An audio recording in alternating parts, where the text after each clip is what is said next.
Hello there, and I hope everyone is having an absolutely mental week. Mental in the best way possible. Obviously, not mental isn't mad, but mental isn't good. Having a good day, having a good week. Hope you're enjoying the summer. I hope it's nice and hot where you are, and getting a bit of exercise, and life is good. So, been a pretty crazy couple of weeks since I launched the kind of podcast, and I have to say, listen, thanks a million for all the support.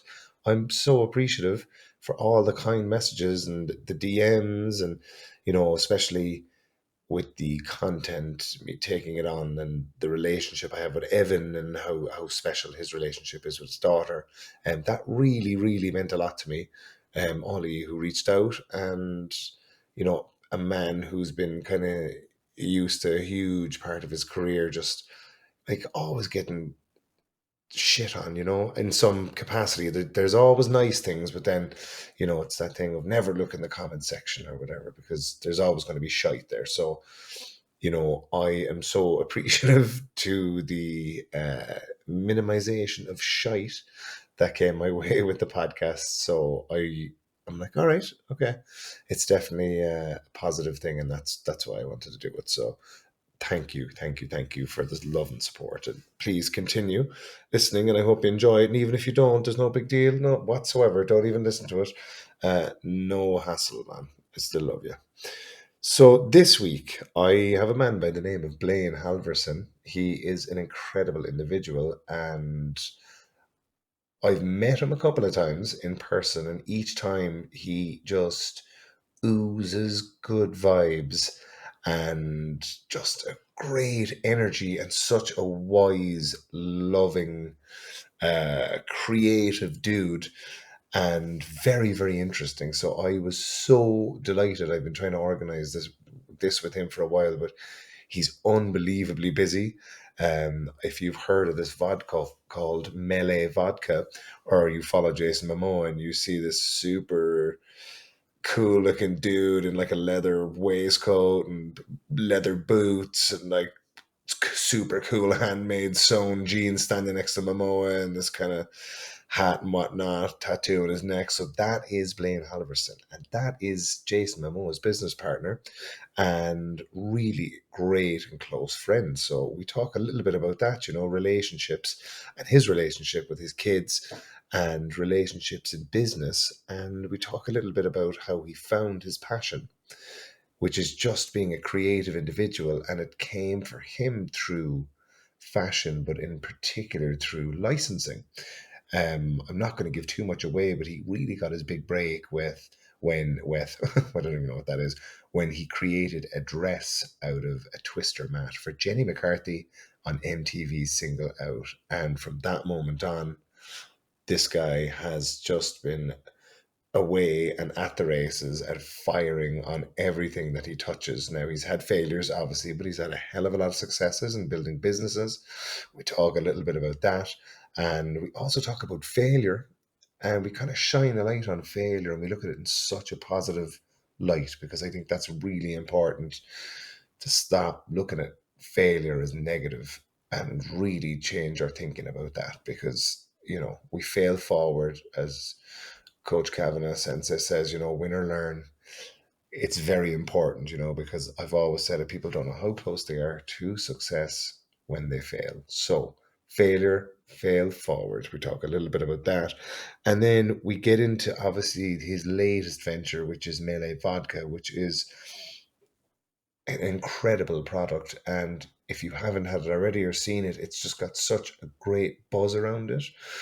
Rightfully so, because it's quality from the water that goes into it, the ingredients, the vessel that it's in, the bottle, from the taste, from this every design, every facet of this product is made to be the best. And in time, I'm sure it'll be up there. It's already 10 gold medal winner, I believe, around the world. So it's got accolades, but the accolades are deserved, and you should go out and check it out if you're a vodka drinker, and even if you're not, um, go give it a whirl, and obviously drink responsibly.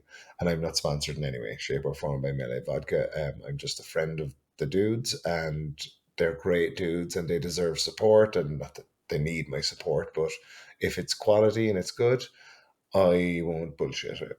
I'll stand behind it, and this is definitely one of those products. So I'm grateful that you get to hear a little bit of banter between us and a bit of chat, and I'm grateful for him taking the time, because he's all over the place touring with this. As you can imagine, it's a huge venture taking this on, and you know, managing the thing as well, and being involved in the company with all the promotion and whatnot, and very exciting. And it certainly comes across that he is loving what he is doing. And you know, has tried to retire before, but people like that, I'm afraid, don't retire. Their brains never stop working, which he talks about. So I really hope you enjoy this episode with Montana Bozeman boy, Mr. Blain Halvorson.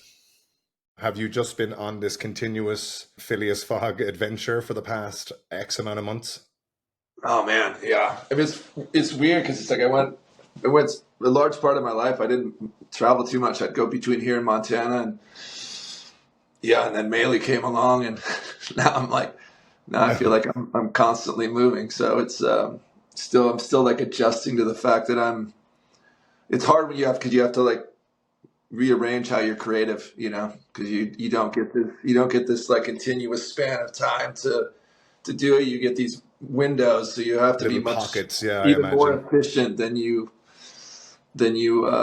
maybe able to do at times. Crazy. So I know you are obviously a very high performing individual. And when I was prepping for this podcast, I kind of struggled with how to actually introduce you. And I'll tell you why now. You just have so many facets to you. And how I would describe you first and foremost would be a Renaissance man, serial entrepreneur, loving father, I imagine, and dedicated individual. Creative were the words that were kind of swimming around in my head. So I wanted to ask you, how would you describe yourself? The creative part, weirdly, like I sort of haphazardly fell into it. When I was going to college to be a lawyer and needed an art credit. So when I say haphazardly fell into it, like it was not my background. I was like building houses, and a friend of mine happened to be in the hallway in the art building that I was walking to basically the dean's office to figure out what art class I was going to take, and ended up. He was like, "I'm taking this design class. You should sit on it. There's this new professor, and he's supposed to be super cool." And a few Wow. months later, here I dropped out of law school and went into the arts. And my dad was like, "What the hell are you thinking? Like, what the hell are you going to do with an art degree?" And Yeah. yada yada yada. So listen, I wasn't. I think a lot of people know they're artists and they start young and do it. I had to learn everything. So for me, it was. My passion has always been the actual process. And Yeah. I've been fortunate enough to have a brain for good and bad that Yeah. can focus, has absolutely no fear of failure, and can just take the punch after punch and Yeah. just keep going and going until I get it right. And for me, it's like being able to get it to where, I guess in the end, where I'm like, I feel like I did it. I understand it. I know how to do it, and I feel Yeah. like I might not be the best at it, but I can definitely like hold myself in a ring. There's all those old sayings. You build that muscle memory. I think Yeah. there's things I've done so repetitively for so long that like all of that time, you just learn how to. You do it in a way that's just like. It's Yeah. And I'm a automatic. sponge. Like Yeah. I like learning new things. I like, and the reality is too, is the more you build things, like all of those things become like me building houses. Like I learn things from there that like, they just become second nature and something else. Yeah. They just cross pollinate across kind of all of your ventures that you do. Yeah. I mean, I definitely have a certain aesthetic to like sort of old found, the enamor to old found objects and the Yeah. like, the beauty and like all the imperfections, so that's always been my study is like, how do you recreate that in and give it all of that life back to it. Because to me, Yeah. it's life. It's like Well, there's history, there's magic, there's je ne sais quoi, it's lived. it's traveled, it's been through these things, it's got its own memory and so forth. And so that's, for me, everything's been how do you kind of reverse engineer it, Yeah. and like I said, it's all been failure. You have to fail 1,000 times. Like I light everything on fire. I mean, that's one of Yeah. those things. Like I got sponsored by Benzomatic because I used to put up, funny enough, like I used to burn everything. I still burn everything because it's like it helps me understand how something's made, because the way Okay. something melts, the way it like changes color, you can immediately tell if something's made good or bad if it's Yeah, lit that's on really fire. That's really fascinating. I did want to touch on failure, because I feel like failure has such negative connotations in so many circles surrounding it. But failure, I think you'll agree, is such a beautiful thing and such an important thing to growth. And I feel like it's as important to know It's about the the most wrongs. it's the most important thing. Yeah, Our society has made it to where it's like failure is such a negative thing, and it's really unfortunate because especially if you want to go out and do something on your own, you're going to fail 100 times, and a lot of times people fail once and they don't. It's kind of an old saying, but yeah, they'll quit. They yeah, can't handle the pressure. They don't the outside noise, and especially today, like when social media today and the influence of it, like it's made it harder and harder for, I think, the next generations to be okay with failing because they're so concerned what someone's going to say about it. and I mean the expectations are so diluted and they're not realistic and genuine. When you're looking at these kind of applications, it just gives people such a skewed vision of what success even is. And I mean, half the time, Blaine, we don't even know how close we are to success when we fail. The Well, success could listen, be, everyone has their own sort of version of success too. Like yeah, just because someone's doing something doesn't mean that's your success.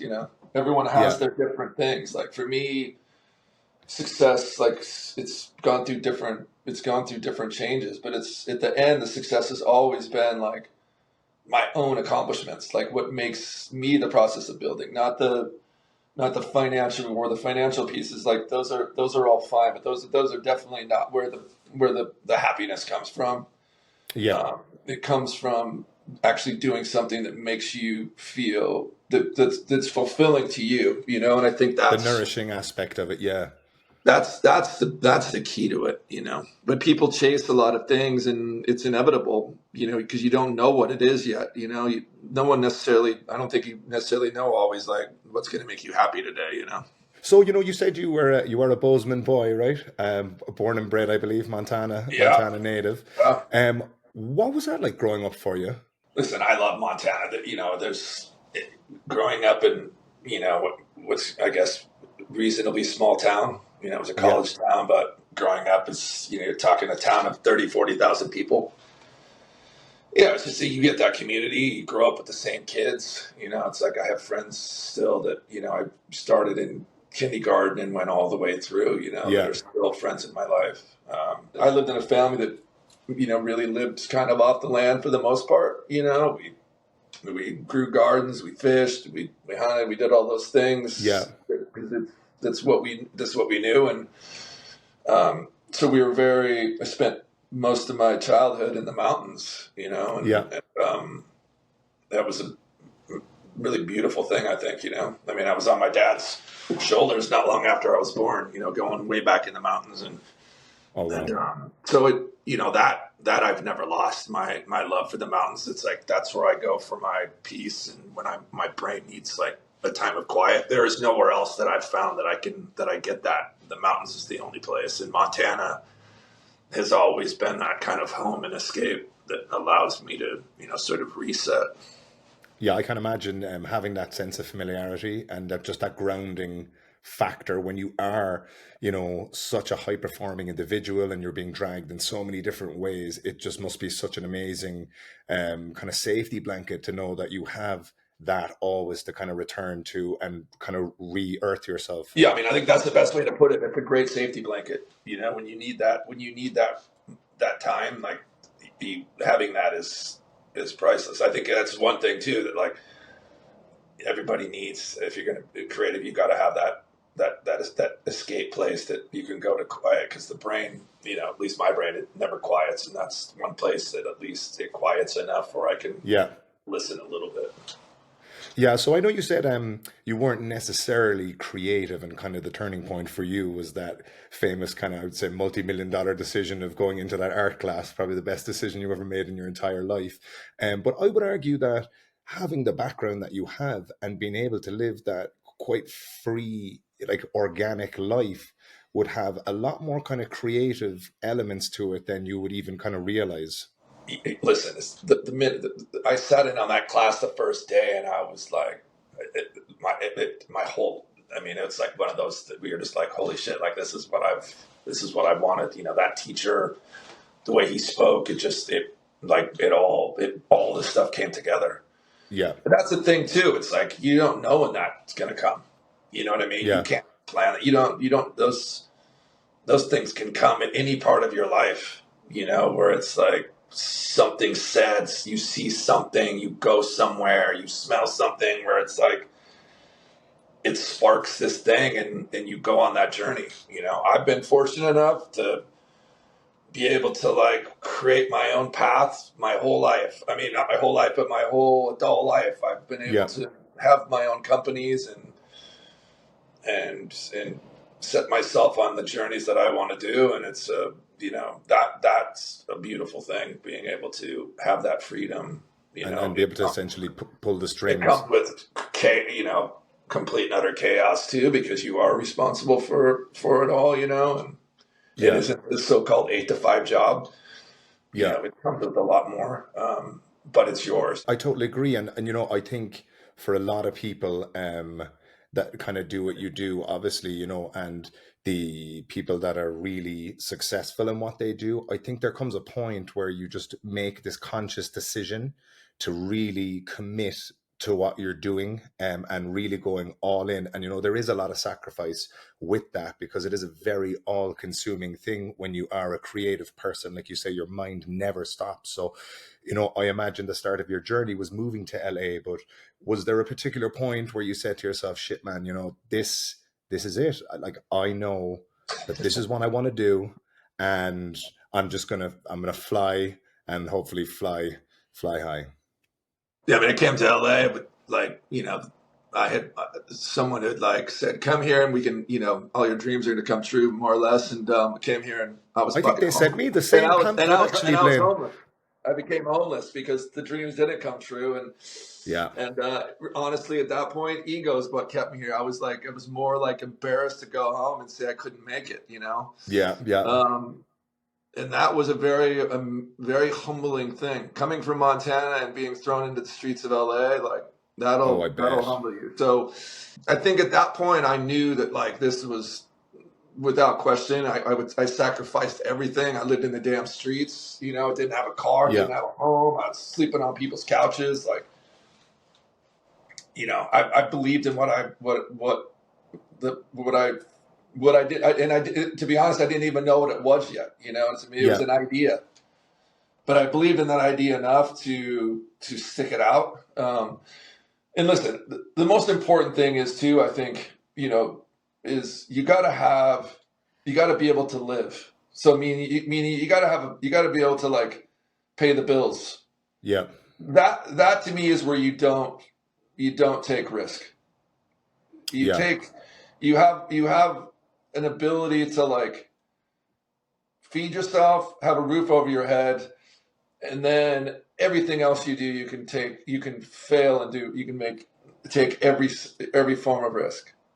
So for yeah. me, it Okay, was always like I need to have a job that at least pays for me for the to. roof. So like when I came here and I finally got a job, they allowed me to work at night. So I would work all day. Like at that point, I was working in a shipping department. So I was like packing goods. Like it wasn't glamorous by any means, but they would let me stay at night and work on their computers. So I would stay at night after work and then basically designed what became my first company. Okay. But you're working, you're never not working. It's like it's working. there till 1 o'clock in the morning, and then trying to catch a bus home, and you're back there, and it's like Yeah. that was that wheel for a while. I bet the joy of you getting to work on that passion project just, I'm sure, overrided the exhaustion Oh, and it's everything. amazing. Even though, Yeah. yeah, even though you're dead, you always will be just reinvigorated when it is something that you were particularly like enthused or passionate Yeah. about. I mean, the other thing, like before that, like, I worked at a screen print shop because they let me stay at night and print my own shit. It was like, that was kind of the thing. I tried to find places where I could Do trade. sort of trade. Like I would grind all day for, for the job. And then I got my freedom to do, whatever I was Yeah. passionate about in my mind before I had the ability to do it on my own. And then that first project, I assume you're talking about junk food, about the Was brand. junk food. Yeah. Yeah. Yeah, so hugely popular and such an interesting concept, obviously, surrounding kind of licensing and whatnot. How did it really come together into fruition for you? Like, what was the point with that company where you were, we'd say in Ireland, Erfwin in Gaelic, which means that you're on the pig's back? Like, what point was it like, okay, finally, all of this shit is worth it and I'm starting to reap the benefits? Yeah, junk food. Listen, it was kind of what. So I had a company before that called Fred. It was. I'll call it a company, but it was what got me to LA. It was this idea. It was the whole grunge scene in Seattle was taking off, and Yeah, a couple of my friends were connected to that whole grunge scene that I went to school with, and so forth. So that was a big sort of fashion movement that was going on. The grunge scene that came out of Seattle. So it got me out of building houses in the winter, where I said I started working in a screen print shop. I started working there, and I was like, I'd make hats, and I was making like bowling shirts and T-shirts, kind of all in that skate snowboard kind of yeah, style. Um, and a friend of mine's, family was like, my parents are interested in, helping out some of the artists, and they gave me a little bit of money to basically hire a seamstress. okay, Um, and I started basically designing a collection. And I came to LA and did um, one of their big like trade fashion type things at the LA Convention Center, okay. and met some guys from some of the people from like MTV and stuff, and ended up making some stuff for Jenny McCarthy when she was on Singled Out. And I made her a twister mat. And this is when it all changed. I made her a dress out of a 1960s twister mat. And Wow. Hasbro happened to see it and Okay. reached out and asked if I'd be interested in licensing the game Twister to build a brand out of. And that was the inception. That was the inception of junk Oh food. wow. So at that point you're just Dear Diary jackpot. I looked at it was like the amount of Twister games sold globally was some crazy number, and I was just like, you had the dots. It was sort of fun. The whole. So anyway, I started to build. So when I was sitting and working at night on the computer at that place, I was basically designing a complete collection around the game Twister, Okay. and we brought that to a trade show in Vegas. J.C. Penney's and Hot Topic came in and wrote these orders that were like substantial, and it was like Amazing.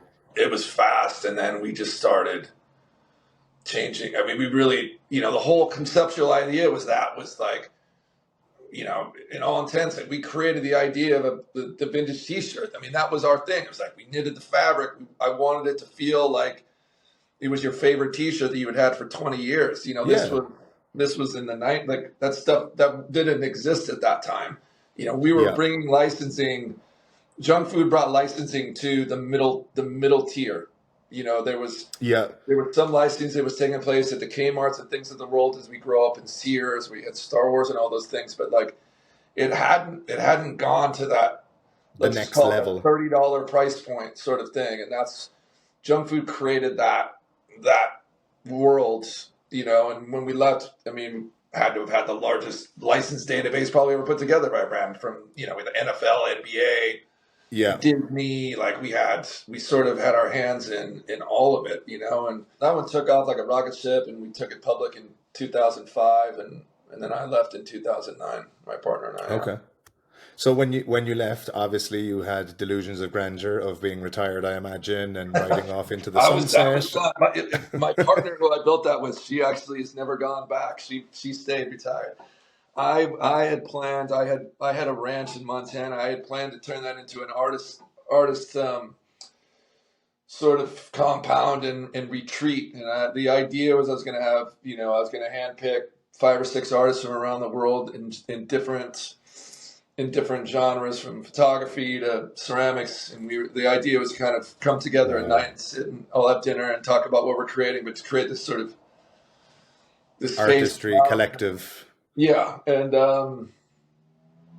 I somehow got brought back into the world. Listen, I've been collecting a ton of art. I've always been collecting art, and before I knew it, I had run out of space in my houses, and I had storage units full of art, and yada yada yada. And I was like, you know what? I just want a creative space that I can like curate worlds, because Yeah, that at the end of the day is my favorite. That is my most passionate thing I'm about, is like curating an entire experience. So I wanted yeah, to curate my own world with all these things that I had collected that throughout the years. yeah, Uh, and in that, people started coming around and asking me to do things. And so Maidworn was really in, the company I still have now, was sort of this idea of a one-stop shop. People could come and, we could not only help them come up with an idea or help them, we could take it all the way through to the finish, in yeah, the style of what we were doing. And also allow me to like push my boundaries of what I had been able to do and understand. It's like learning how to cobble shoes and carving watches and all these different things. This yeah. maybe gave me a platform that wasn't so like, one dimensional. Was there ever a point where you kind of pinched yourself? Because essentially, you have obviously made Warren, which is, hugely successful brand, but not only like successful, but is just quality personified. I feel like an excellence. And then you obviously had junk food as well. So you were influencing pop culture, and you essentially were a trendsetter. You were setting trends. So does that like blow your mind, or do you just kind of like, oh, fuck it, it happened? My whole thing, like I said, has always been about the process. Like I far prefer being the mad scientist behind the door. The noise on the outside world. I've done, I think, a pretty good job of keeping that all turned off. Yeah. It doesn't do a thing for me.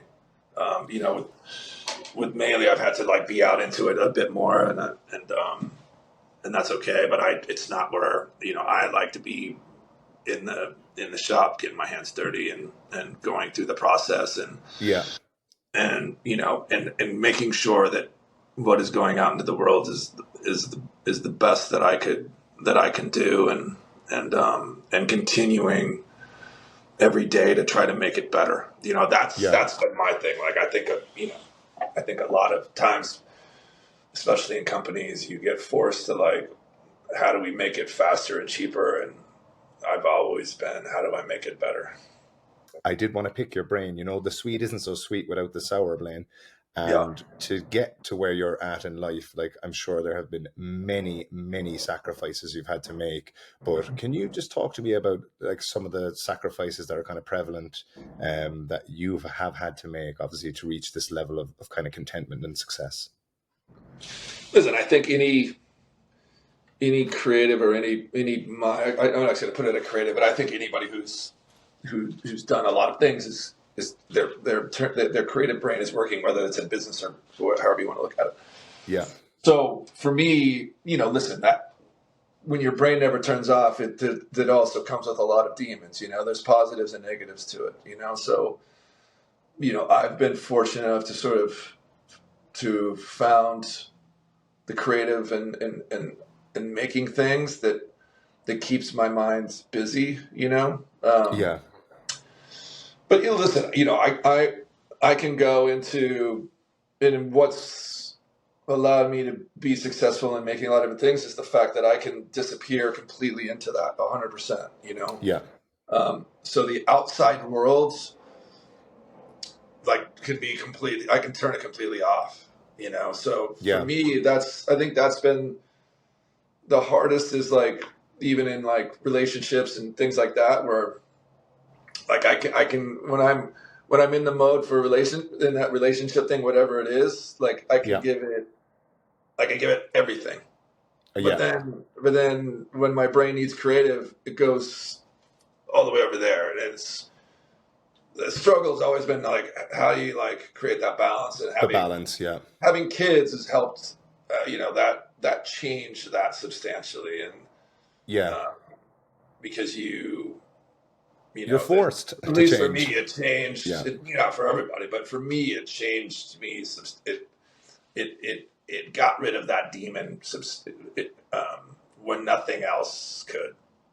Yeah, no, I totally agree and I empathize with you. I think for me, I have a 10-year-old and I have a soon to be 7-year-old. And I worked in Yeah, we're entertainment. the same. I mean, I got 12 and 7, so we're in the same boat. We're right there. Boys or girls? I got a 12 girl and a 7 boy. Okay, we should talk dowry on the 12-year-old. I No, don't have much to it's bring to the something, buddy. table, These but he is 12-year-old ready. girls, they're. What I was saying was when I had my kids, I worked in entertainment, which, as you know, can be a very, very kind of soulless industry, and outwardly focused. And when I had my kids, it really just kind of put a lot of things into perspective for me with respect to giving. It kind of just gave me life, I feel like, so to speak. I was reborn, I feel like, as a human being and as a man. When I looked at my son for the first time, it all kind of made sense to me, the world, that there's so much more than kind of the little insular things that we're doing day to day as lemmings. It was just a major kind of turning point for me. Yeah. Fatherhood. So I'm sure you can relate.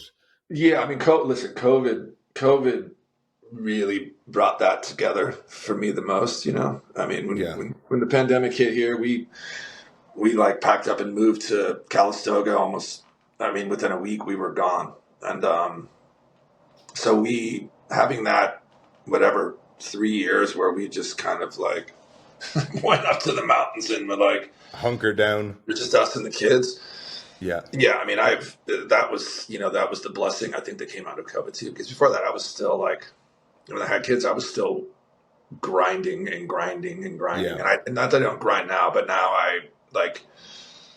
I manage my time much different and how to make sure that I see my kids, every day that I'm home, that I get that time.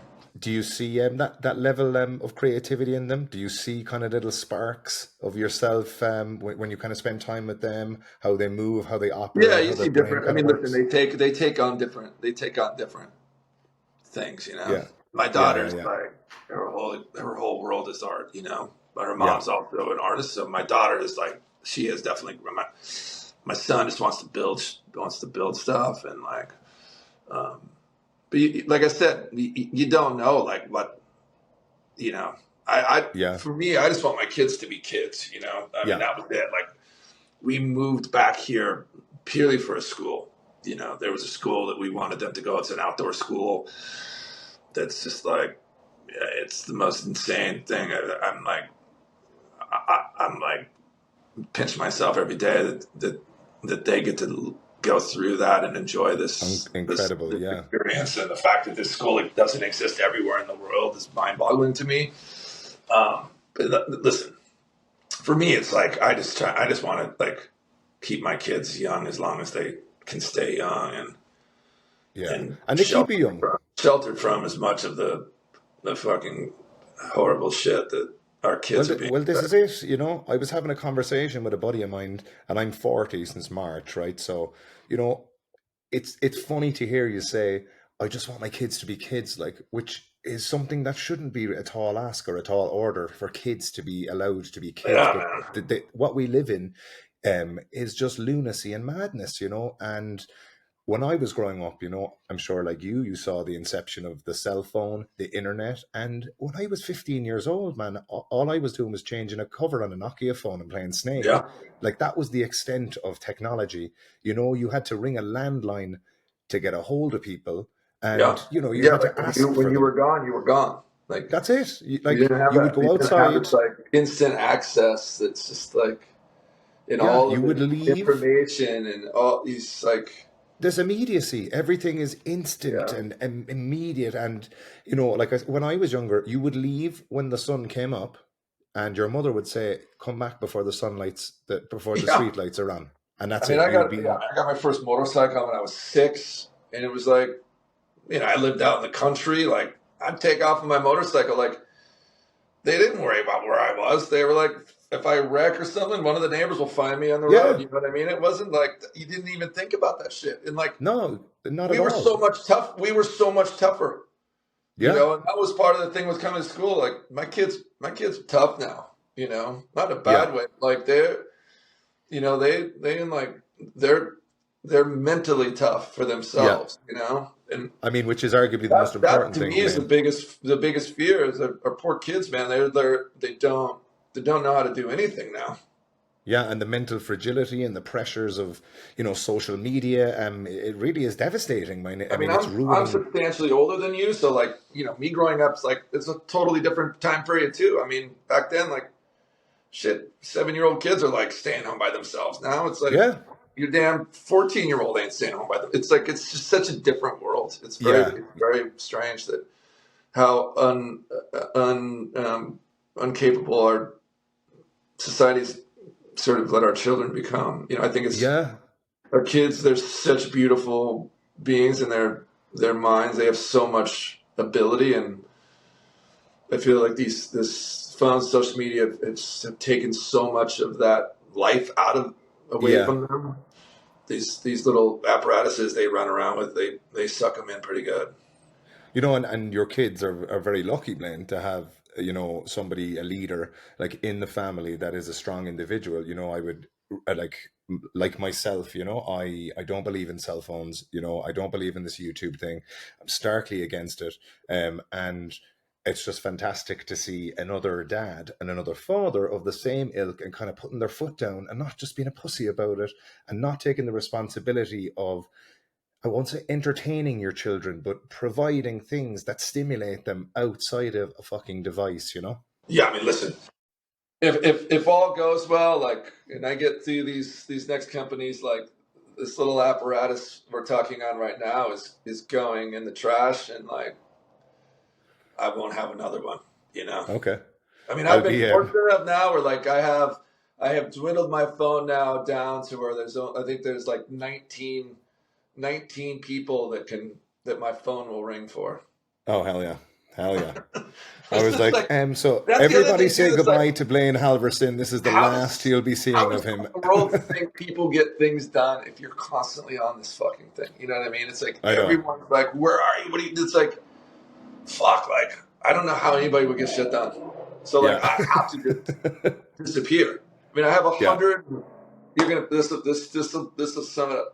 I have 100 since January. 100, I think 47,000 unread emails. Oh Jesus. That gives me 147,000. anxiety, even thinking about I the had red number. 1,100 voicemails that my assistant just fucking took off my phone because I didn't even know how to get rid of that many. So it's like I'm also not very technically like I've never wanted to learn it. It's like I can Yeah. design, but the rest of it I don't care. I don't have Facebook. I don't. I've never been on TikTok. I don't even. Physically never been on TikTok. Like I don't Yeah. care about any of that shit. You know what I mean? Good. I have an Instagram that I really have very little thing over. I have it just because we have businesses, and it's Yeah. like Yeah. someone's always saying you got to have them. I Yeah. also Well, I think mean, that it's good for I commerce, also obviously. think it's smoking mirrors because it's like if you don't have something that's tangible, that's real, Yeah. that has its roots, like this thing, what you're showing two dimensional has no relevance. You know what I mean? So it's like Hmm. it's not social media is not changing a business's life. It just isn't. You know what I mean? No, So no, it's like not. you gotta have the grassroots shit. Well, I So think I'm if you about as build an a house, anti is it all of it is you could probably find an individual. Like I don't. I think it's the most horrific thing for our children that's ever been. I think the greatest day is if it all just went away. And having a girl and seeing like girls are mean too. Like they're just mean to yeah, each other. It's like social media just man. It's just a bummer. It's a bummer. yeah. No, I agree with you. It's specifically with young girls and females. They have a hard enough time as it is without Oh having to fuck. succumb to the Yeah. expectations and the pressure and the bullshit. And now we have AI, so things they're not even realistic. It's not even real. It's No. make believe, No, and it's it's just it's it's just so hard. It's brutal being having it's a daughter and seeing like just what they have to. It's hard enough, and yeah, yeah. it's unfortunate. Well, I hope So as an artist she'll be able to draw from that and create some absolutely I mean, incredible listen, the beauty pieces of the for art her is you can, father. yeah, if you're lucky enough, you can design your own world. So, Blaine, I know you are a huge collector. I am too, but I obviously don't have the budget for it. So, what would you say is your most prized possession in your collection? Oh wow. Um, You can't say Jason. that's that. Yeah, no. That's a good question. I actually don't. The funny thing is like I know I never look at a single possession. Like when I say I always love curating space. Like I've always collected for the world that I'm going to build around it. Like Okay, I've never had any one thing that I had precious. It was always part of. the It was bigger always picture. part of like what the experience was going to be around it. Like the Yeah, emotion that was created in that room. It yeah, might just be in a it might be the only piece of artwork in the room, but the room is to me was is lit and curated in a way that like makes it have a when you walk in you have this like holy shit an sort of like experience, so to speak. yeah yeah. I mean, I collected a lot of art, and at the end of the day, most of the time, the things that I end up keeping and having the most attachment to are more of the found objects than actually the art on the wall. Yeah. My biggest regret, I'm a huge Salvador Dali fan. And when I first moved to Maui, I went into a gallery randomly and I was looking on the wall. I don't know if you're familiar with these playing Yeah. cards, these Dali playing cards. So they had a set of four on the wall. So the guy says to me, "Look, I'll do you a deal. I'll do them 5 grand a piece, right? 20 grand for the four." So, I had just been made redundant from my TV career. I had a little bit of money. So I was sitting there going, God, 20 grand. Oh, God, a bit steep. Like, so I said, look, I'll think about it. I'll come back. I went back 2 days later, four of them naturally gone. And now if you kind of Google the price of those Dali cards, you will vomit, like I've been doing for every day for the last I 4 years. I got a few of those. I got a few of those for sure.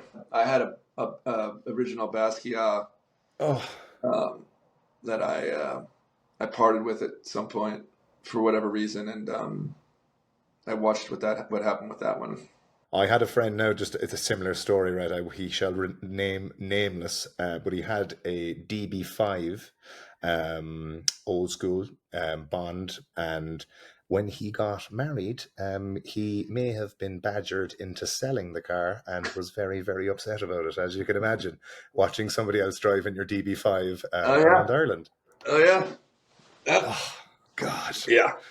But Marriage. listen, Who wants to go to the institution? those are those life experiences too. Yeah. So I do want to move on, obviously, to your latest venture, which is probably taking up mostly every hour of your life, Meili Vodka. So, a lot of people don't really know, looking at the brand, I feel like they see you as the guy standing next to Jason Mamoa, which you are obviously a hell of a lot more than that. And your relationship with him is a lot deeper than commerce. So where did that relationship spawn, and how did that come to fruition? Yeah, so it happened to Maidmore. I've had these sort of crazy worlds here, these sort of interactive worlds that are that people come and visit, and Lenny Kravitz was someone who'd done some stuff with, and he came, I don't know, probably 13, 14 years ago, maybe something like that. I'm horrible with time, but Yeah. and brought Lisa Bonet, which Okay. was she was with Jason at the time. They had their two little kids were obviously very little then, and she walked into my space and was just like literally immediately was like, I'm bringing my boyfriend here tomorrow. He's gonna lose his mind. You guys are gonna be best friends. Those were like words. You guys are gonna be best friends. Yeah. And the next day, she brought Jason. And at the time, I didn't know who Jason. I didn't know Jason. I mean, this is 14 years ago, but it's a long time ago. So, Yeah. It's just um, this giant yeah. Hawaiian lad. So I had just sort of, I felt like I had like I'd cobbled shoes, and I had made these like no two pairs were ever the same. And then I had gotten to the point where I was super proud of the shoes I was hand making, and Yep. I had given some to a really high end store here in LA called Maxfield's. Okay. Yep. Not unbeknownst to Jason or myself, he walks into my shop wearing one of only 8 pairs of shoes at this time in You're my life I had ever joking. been handmade. And mind you, they were a size 13. So it was like the fact that I'd even made a size 13. And I also have big feet, but it was like he walks in wearing my shoes. And I look down and I'm just like, I made Obviously, those. you know And he was immediately on just sight. like, he had no fucking idea where he was even going. So I was just like, fucking, listen, we've been like, it was like, again, one of those moments where you're just everything that both of us were passionate about. Like we fed each other. Like it was Yeah. just, it's the perfect bond of humanity. It's not even friendship. It's beyond friendship. It's like, But that's bigger just than you sort guys. of like You have to know you that, right? push That each other in ways that like brothers would push each other, but it's in a yeah. healthy way. You know what I mean? Yeah. We inspire each other. We're 2 big kids Yeah. that are just trying to have fun and do some good and actually enjoy the process of what it is we're doing. And Yeah. so anyway, we started hanging out. Our family started hanging out. Our kids go to the same school now. We live fucking 3 minutes apart on the same road, for Christ's sake. Now, so I started helping him, and his movies got bigger and bigger, I started helping like create what his costumes and things look like on screen. And So essentially, we being a worked on creative director Carhartt for together. him. We worked on Harley together, and then 8.5 years ago, it was he and I, my lady, and Lisa, and our kids. We were like sitting and having dinner, and we were like, let's make something that's just you and me. Like there's Yeah. just us. No, totally. We were like, what should we do? And we're like, let's make fucking liquor. It was like that was it. It was like we were like, yeah, like sounds great. The idea of sitting around when we're old, drinking our liquor was like cool. Yeah. At that moment we didn't know what we were going to do. Most people probably would assume we were going to make whiskey, or tequila or Oh, something like totally. that. Yeah. So listen. Then began the process. Well, that was my question. In a world full of kind of celebrity endorsed liquor, and you guys kind of It taking was like those the furthest. first. It was like the furthest thing from it. That's been the struggle. Is like trying to remove that stigmatism. That's Yeah. because it's not. This is so not what this was. We spent over 7 years developing this thing. Yeah. This was not a race. This was not a corporate thing. This was literally Jason and I. And Yeah. we were. We neither of us liked vodka, so we had to make something that we liked. We had to make a vodka that was actually you could sip and enjoy, because we didn't like the And mixed palatable. drinks. And as we've said, we saw vodka as an ingredient, and we wanted to make it Yeah. a spirit. And so listen, we went all over the damn world studying water, and we wanted 100% recycled glass, so we had to find and build those partnerships. And Yeah. And I mean, you probably have to be very strategic, Blaine, right? When you are like starting something like this that you are very, very actively involved in. I assume like strategic partnerships every step of the way are everything to the brand, because you can look at a George Clooney and you can look at you're on every single phone call, everything. every single thing that happens, you are Yeah. a part of. The most demanding, hardest thing I've ever done in my life. It's 10x what the Yeah. clothing world was. Well, I mean, looking at it in that respect, you are doing something, I wouldn't say more significant, but it certainly will have more reach, I feel like, brand wise, getting into liquor and making something that is successful. It does have that legacy element to it where, you set this up, you set it up the way you want it to be set up, and you're happy with how things are going. This is forever your legacy and your lineage with your friend Yeah. and your partner. Like I said, the fact that we spent over 7 years in development says enough about like the dedication that we've put into this Yeah. before we ever even introduced it to the market. There's not a single thing that hasn't been vetted out 100 times, and how we built out the process to make sure that as we grow, because listen, our goal is to completely change the vodka market, change the way people see vodka, change the way people see the spirit. You know what I mean? Fuck the Yeah. vodka. To me, the vodka is almost like I want to almost remove that piece of it too, because it's like all our friends who drink tequila now drink this. Like most of Yeah. our friends drink whiskey now drink this. It's like it's a beautiful spirit, and it's a beautiful product that it's one of the rarest water sources left on this earth that's in it. It's like grains literally 5 minutes from where I was born and raised. Like it's a pretty cool thing. Oh no, it's very meticulous, and that's the thing that I fell in love with, before you kind of launched it and whatnot. We had an opportunity to kind of check it out and get our hands on it and get a feel on the bottle. And it just is a superior product from the offset. I mean, you can tell immediately from the glass, from the aesthetic of the bottle, and I think it's so blended with you and what with Jason. You say, I looked at Jason and we both said liquor.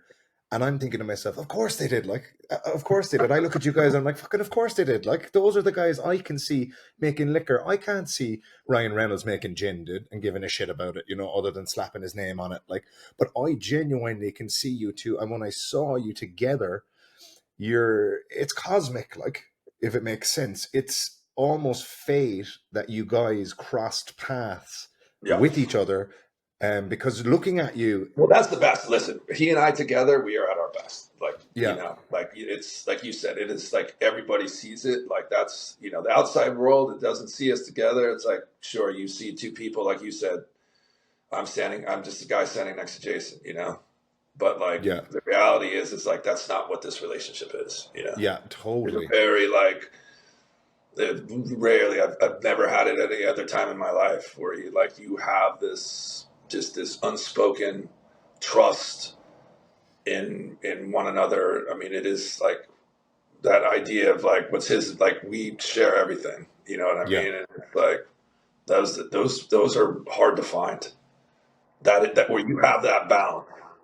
You know, amazing friends in my life, but to have all of that balance where you trust in that way, and that those are the special ones. And fortunately, Jay and I, we found each other, and have had a great time being able to sort of do some of these things together. Yeah, no, it's a beautiful thing finding someone, with that you can have that kind of like symbiotic trust with, and Yeah. understanding. It is a beautiful thing. So I did want to touch as well on, you told me a story about an apprentice of yours that wanted to work for you. And I had a few drinks with him and I feel Nick. awful. Yes, Nick. You being in the position you're in and having gone through everything you've gone through, it must be an absolutely beautiful thing to be in the position to afford other people um, opportunities that you had coming up, and being able to put them on essentially.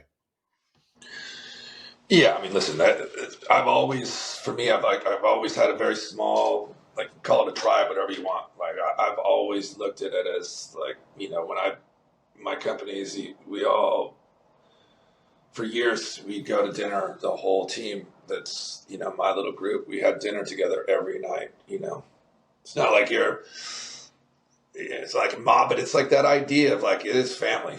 You know what I mean? Yeah, And you've got to build that trust.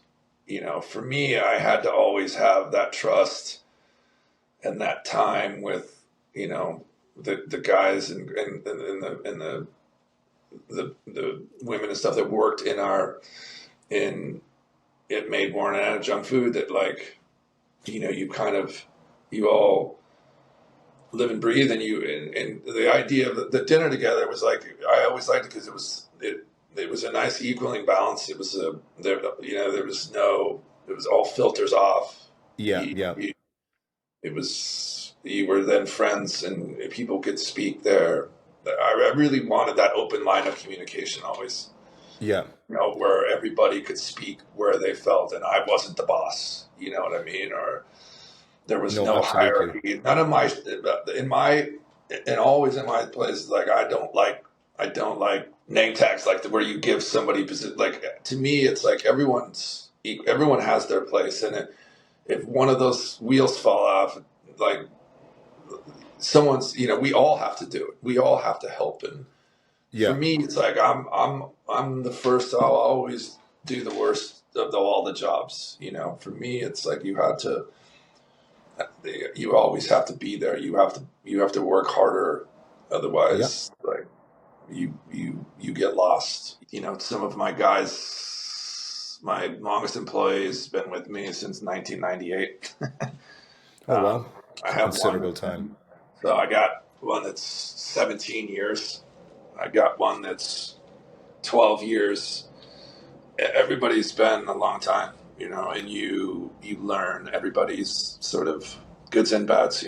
But I Yeah, think you have how to, to especially in navigate. today's world, you want to have that understanding because everybody has bad days and things take Yeah, place and things are said, and that's right. Like I said, I think the dinners were always a great place that everybody really grew and felt comfortable because it was a free place for them to communicate what they were, the good and the bad.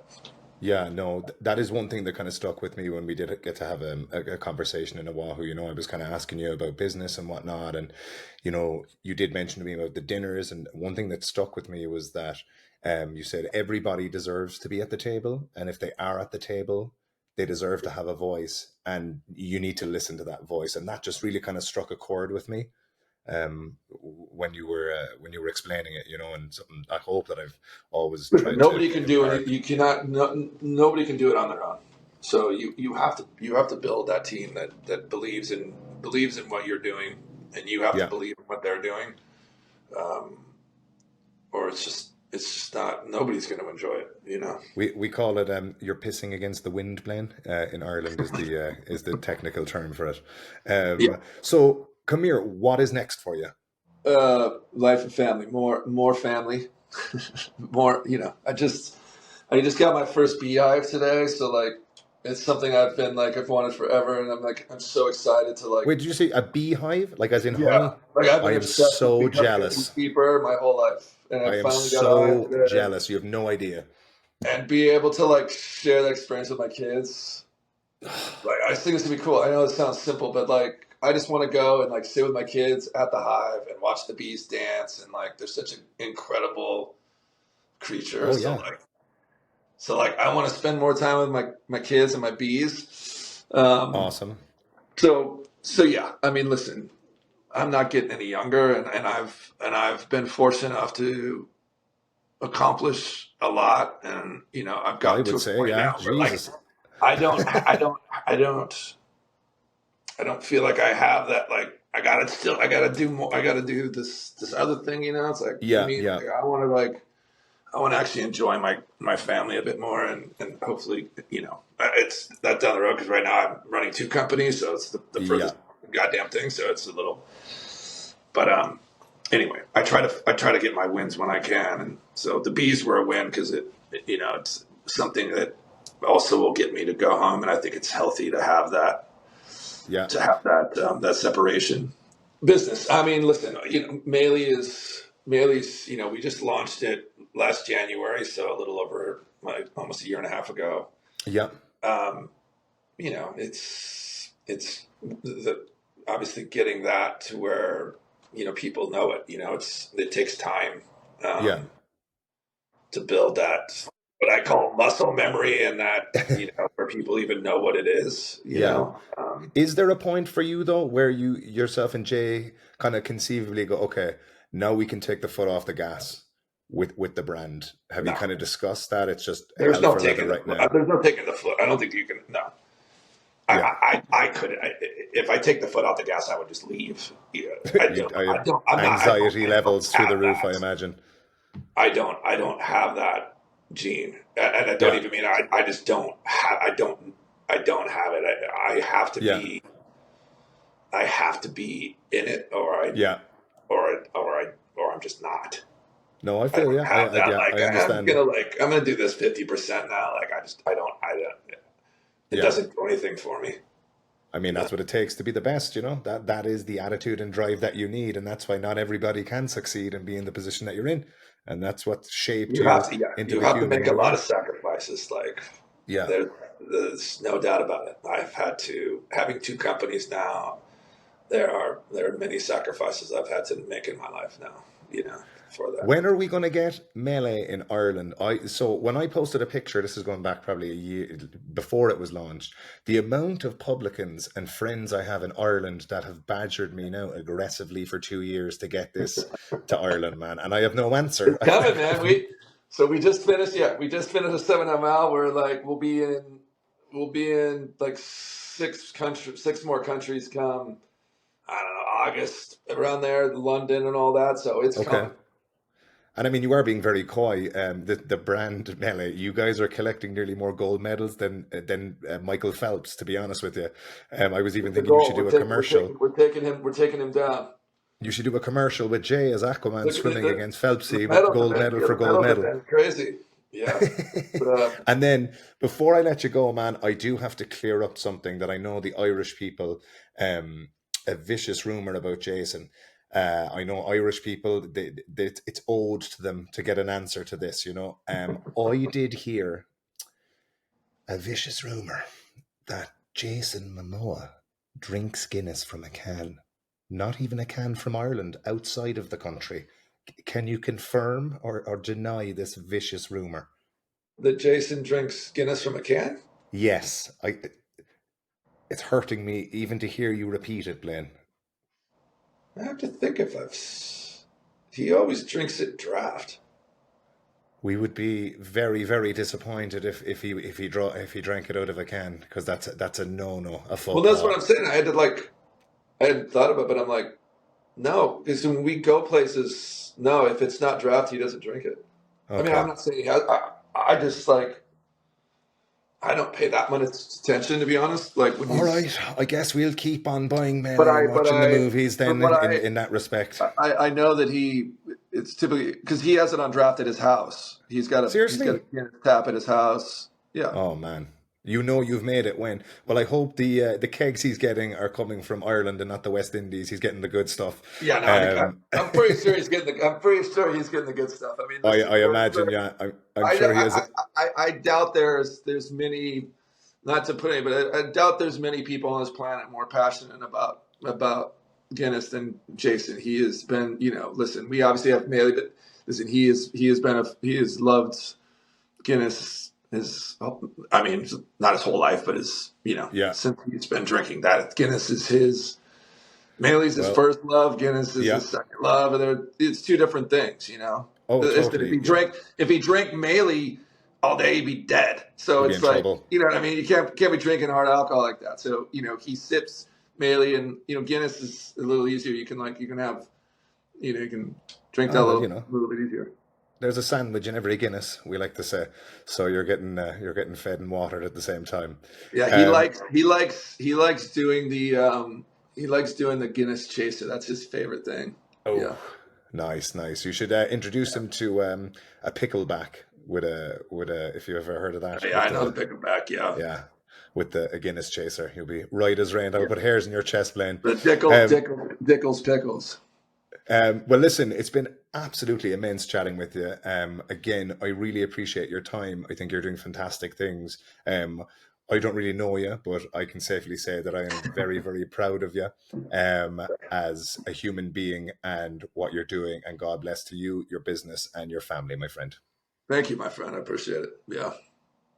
Yeah, there it is. Another episode in the can. I hope you guys enjoy that one. And I want to say a huge thank you again to Blaine Halvorson for taking the time and again trusting me with a nice interview and a bit of banter, and hopefully I'm getting a little bit better as the episodes go on. It's only two so far, but um, you know, onwards and upwards. And of course, I'm always looking for people to interview and jump on. And if there's anyone that wants to have a chat or jump on, anyone in any capacity, in any industry, any dad, yeah, reach out and say hi.